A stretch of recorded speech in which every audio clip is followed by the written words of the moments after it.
നമ്മൾ എത്തിയിരിക്കുന്നത് ചരിത്ര പ്രസിദ്ധമായ ചെമ്പിലരയന്റെ തറവാട്ടിലാണ്.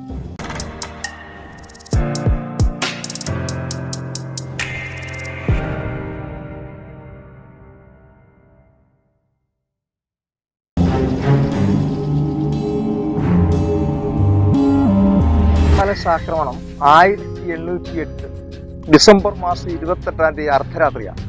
സ്ഥലങ്ങളുണ്ടായി. ആ സ്ഥലത്തിൽ കള്ളത്തടി വെട്ടുന്നവരെയും മറ്റാൾക്കാരെയും എല്ലാം നിയന്ത്രിക്കുന്നൊരു ചുമതല അവിടെ ഔട്ട് ബസ്സൊക്കെ ഉണ്ടായിരുന്നു.